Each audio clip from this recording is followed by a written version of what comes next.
not to derail your thought, but are his numbers being suppressed? Jaylen Brown is. No. And if they won fewer games, but he scored more, but it wasn't the way to play winning basketball, would he have a better shot at MVP? Right. So I understand that argument in the theoretical. Yeah. And I do think that applies to certain players in certain times where it's like they are depressing their numbers for the sake of the team. But then I saw him in the postseason and in the finals. He wasn't sacrificing shots. No. He just wasn't making them. And so to me, it's not about Tatum's numbers not being good enough. We do have precedent of guys not only winning one title, but winning back-to-back titles, and no one's saying they're the best player in the world. Was there ever a moment, Brew, that the world thought Isaiah Thomas was better than Michael Jordan and Magic Johnson? The answer is no. He beat them both en route to championships multiple times. And people were just like, he's a great player. He's a Hall of Famer. It's a great team. Yeah. They're better. So it's not, it is, some of this is an eye test part of it. And I know that can be frustrating to some. I look at, to Brew's point, Jokic, Giannis, and Luka as just flatly and clearly better basketball players. And so when I said there's nothing he can do, what I'm saying is if my basketball acumen means anything, there is nothing to me that is realistically available to him to make up that gap while those guys are still in their prime. It'd be one thing if it's like, oh, Tatum's on the upslope, those guys are on the downslope. Right. None of those guys are deteriorating. Mm-hmm. Luka's younger than him. Giannis and Jokic aren't that much older than him. It's not a LeBron, they're all Steph. Still in their prime. Right, they're all still in their primes. And so I have seen plenty of guys be great players, be the best player on a champion, and, by the way, win finals MVP, which he didn't do, but I'm not that worried about that. That's a series. And nobody thought they were the best player in the world. Nobody thought Dirk was the best player in the world after 2011. I don't think there was a single player on the Spurs in 2014 that people were like, that guy's the best player in the world. No, not Duncan, not but young Duncan Kawhi. Duncan had been, but at that point, no. So that's not to me, I'm not being unfair there. I look at the league right now as if we wanted to tier it, Brew. Luka, Jokic, Giannis are in that first tier, and different people can argue 1 through 3. Then you have a group of a half dozen guys. Shea, Embiid, Tatum, Edwards, Brunson. I think that's fine. You don't have to include him in that. That's fine.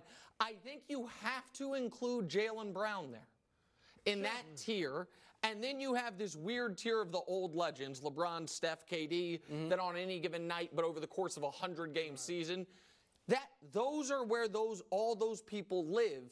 And I just don't think Tatum is going to jump into that top tier. I do think it's more likely Anthony Edwards does. Not next year necessarily, but because he is so young, that I would give more opportunity for Shea. Not because of his age, because he's actually older than people think, but because he doesn't have as much big game experience yet. We'll see where he goes. I think Tatum is mostly who he is, which is awesome, but never going to be the best player in the league. Shea's interesting. I think he and Tatum are very comparable. I mean, different games, but I think they're very comparable. You mentioned Edwards, and one of the things about Edwards, I mean, obviously he's spectacular. You mentioned eye test, but the energy he brings. Defensively, he looks like he bothers you when you're on offense. And that's what you want to, and I don't think Tatum really even has that personality.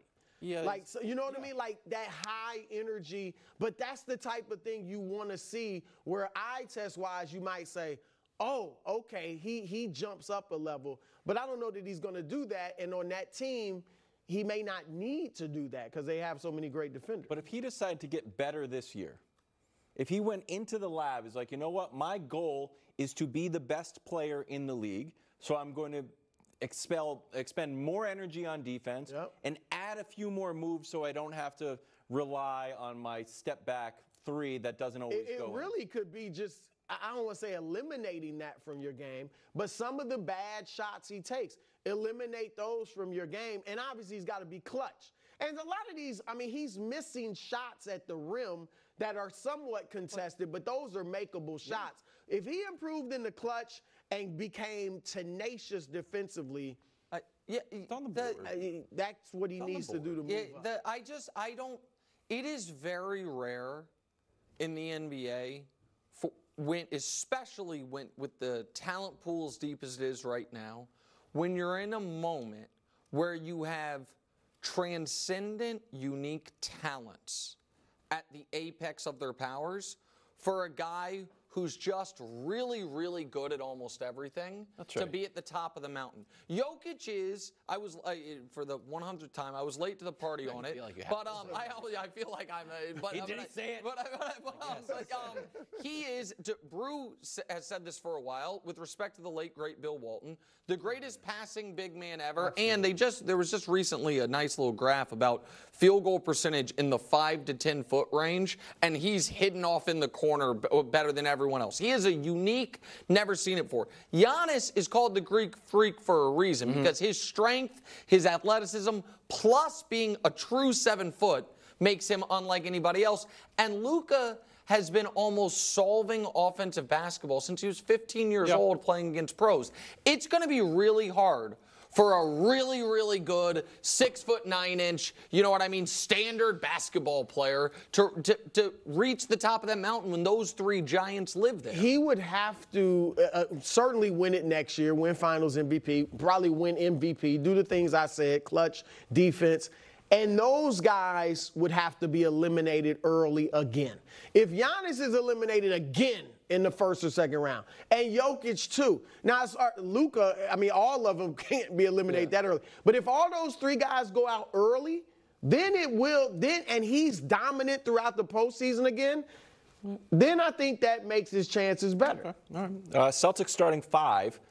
Bringing everybody back. Payroll now at $939 million to keep the core together for a sustained run. Title odds, Celtics at number 1. Then it's OKC, Philly, Denver tied with New York, and the Mavs and the Wolves. Are these Celtics set up perfectly? I added perfectly to repeat. Well, look, it's going to be hard because, I mean, this is the era of parity. We say that, but it's not just for fun. That's what it is. The last 6 champions, new teams. And we thought Milwaukee was going to maybe be a dynasty. Yep. We thought Denver might be a dynasty. Some people stake their entire professional reputation on 2-0 against the Celtics. And so I do think they should be the favorites because Denver is worse right now. Yes. They are worse than they were 2 months ago. All right, so there's that. OKC has had a phenomenal offseason. My only question, and I went against my historical knowledge in making our picks this postseason, because I felt, you got to go through something. In most cases, Minnesota was too young really to get there, and OKC, but I still picked Minnesota. And I think OKC, the only question I have about them is their youth. That's it. I mean, they were the youngest team ever to win the playoffs. But they did get some experience last year. Yeah. A little experience last year. Experience. But that's the only thing against them. Better. Dallas is definitely better. Yeah. And I think they're better suited to match up with Boston. I think Minnesota will just be better from the experience that they went through. And will get better. I think in the East, it's New York, in my view, because I hope I'm wrong, because I'd love to see everybody be healthy. So I hope Philly got better. They're definitely better. Philly got better, and they have more of a margin of injury error. Yeah. Not for the postseason. They don't have a ton of depth, but they're definitely better. I think Nick Nurse is a good coach. But, right now I think Boston should be the favorite. So here's the thing. So there is the very practical part, which is it was just kind of, sloughed off. Kristaps is supposed to be out for 6 months.